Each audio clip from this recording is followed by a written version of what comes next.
NDTV Bharat news channel के पत्रकार शोएब सलमानी ने बताया कि भाजपा ने प्रदेश को भ्रष्टाचार से मुक्त कराकर विकास से बदली सूरत। दिनेश शर्मा। केंद्र सरकार किसानों की आय दोगुनी करने के लिए प्रतिबद्ध। गाजियाबाद। प्रदेश के उप मुख्यमंत्री दिनेश शर्मा ने कहा कि प्रदेश में भाजपा की सरकार बनने के बाद 4.5 साल में चहुमुखी विकास होने के साथ भ्रष्टाचार एवं अपराध मुक्त प्रदेश बन गया है। शनिवार को उप मुख्यमंत्री दिनेश शर्मा मालीवाड़ा स्थित गोल्डा पैलेस में प्रबुद्ध वर्ग सम्मेलन को संबोधित करने के लिए यहां पहुंचे थे।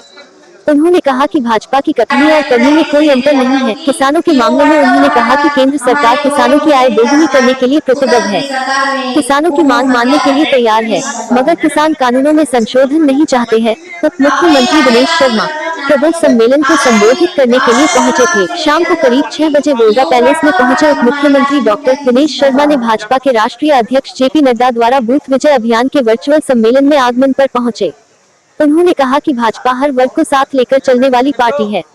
प्रदेश में एक बार फिर भाजपा की सरकार बनेगी। विपक्षी दलों सपा, बसपा और कांग्रेस पर हमलावर होते हुए उप मुख्यमंत्री ने कहा कि सपा और बसपा की सरकार में जातिवाद, भ्रष्टाचार, लूट, डकैती, दंगे होते थे। मुख्यमंत्री योगी आदित्यनाथ की सरकार में माफियाओं पर कड़ी कार्रवाई करने के साथ ही दंगे अब नहीं होंगे।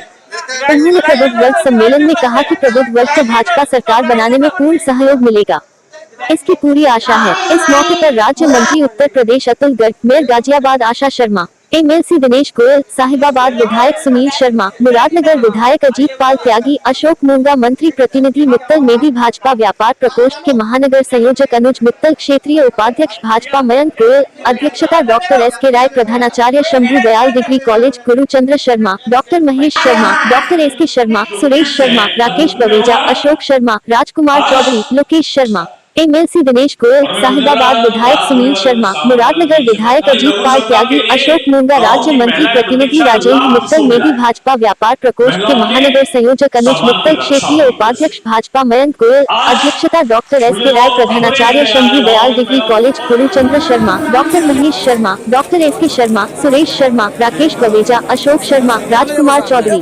समाजसेवी अनिल कुमार, मुकेश प्रजापति, इंजीनियर अमित कुमार, सुरेश कुमार, पूर्व bank manager Sachin Goyal advocate, Raju Chauhan advocate, Gaurav Gupta advocate, Ajay Kumar advocate सम्मिलित रहे। अश्विनी शर्मा महानगर मीडिया प्रभारी, जय कमल अग्रवाल महानगर सह मीडिया प्रभारी, धीरज अग्रवाल महानगर सह मीडिया प्रभारी। आइए दिखाते हैं मीडिया से वार्ता करते हुए उत्तर प्रदेश के उप मुख्यमंत्री दिनेश शर्मा ने क्या कहा।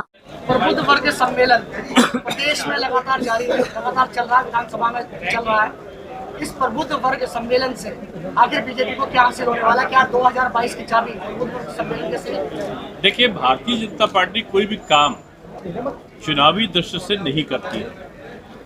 भारतीय जनता पार्टी का एक विंग ही प्रबुद्ध प्रकोष्ठ है और उस प्रबुद्ध प्रकोष्ठ के माध्यम से हम लोग कार्यक्रम करते आए।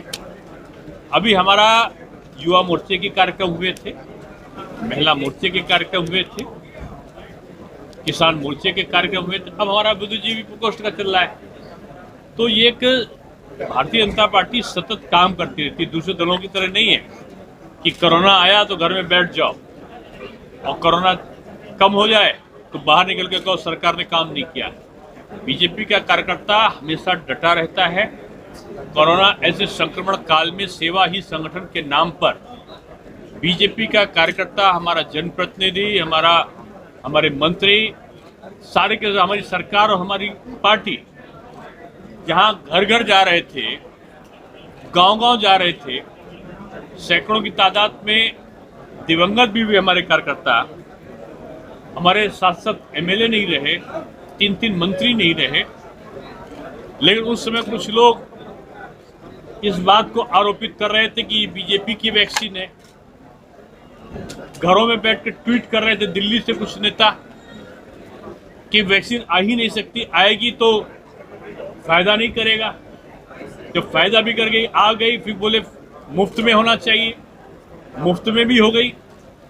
आज पूरे दुनिया में सबसे ज्यादा वैक्सीनेशन करने वाला देश भारतवर्ष बन गया है और पूरे देश में सबसे ज्यादा वैक्सीनेशन करने वाला प्रदेश उत्तर प्रदेश बना है। आज भी हम 2 लाख 2.5 लाख से ऊपर की टेस्टिंग पर डे कर रहे हैं। कोरोना की तीसरी लहर का मुकाबला हम कर सकें, इसकी तैयारी हम लोगों ने हॉस्पिटल्स में करी है।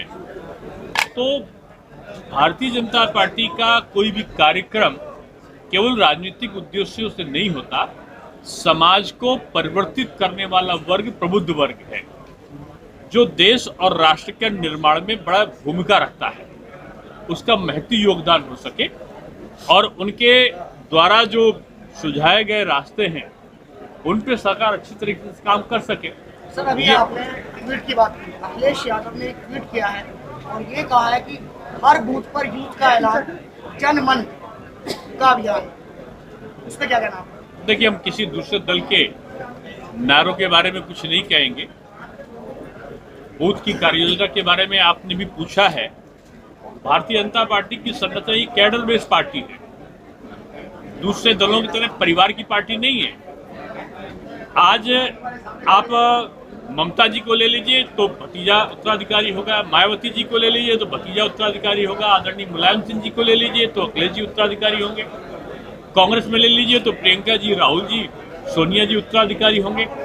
बीजेपी में उत्तराधिकार नहीं चलता है, यहाँ हमारा कार्यकर्ता चलता है और बूथ स्तर तक के कार्यकर्ता का भी वही महत्व है जो हमारे नेताओं का महत्व होता है। इसलिए ये हमारा संकल्प रहा है। दूसरे लोग अगर नकल करना चाहते हैं तो हमें आपत्ति थोड़ी हो सकती है। मुख्यमंत्री जी, देश में वायरस एक बहुत तेजी से फैल रहा है और तीसरी लहर संभावित है। ऐसे में प्रबुद्ध सम्मेलन, लगातार भीड़ का इकट्ठा होना क्या वायरस को निमंत्रण नहीं देता? नहीं, देखिए, पूरी तरीके से सावधानी हो, लोग उसका पालन करें, ये हर तरफ से सबसे कहा जाता है। निश्चित रूप में जो अभी जो स्थितियां उत्तर प्रदेश की हैं वो नियंत्रण में हैं और जहां भी लापरवाही होगी तो सरकार उसको नियंत्रित करेगी। देश में सर, ओवैसी ने कहा 100 सीटों पर चुनाव लड़ेंगे यूपी में, तो क्या इससे बीजेपी को फायदा होगा या बीजेपी को?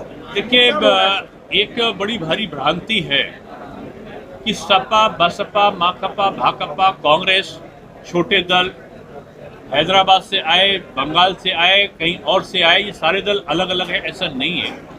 ये सारे दलों की मानसिकता एक है, नीति एक है, सिद्धांत एक है, उद्देश्य एक है और ये सब मिलकर बारी बारी से लड़े हैं बीजेपी से। 2017 में 2 दल एक थे और तीसरा दल उनको समर्थन कर रहा था, फिर 2 दल 2019 में एक हुए, तीसरा दल उनको समर्थन कर रहा था। ये सब मिल जाएंगे, फिर भी बीजेपी का विकल्प बनने का सपना इनका पूरा नहीं होने वाला।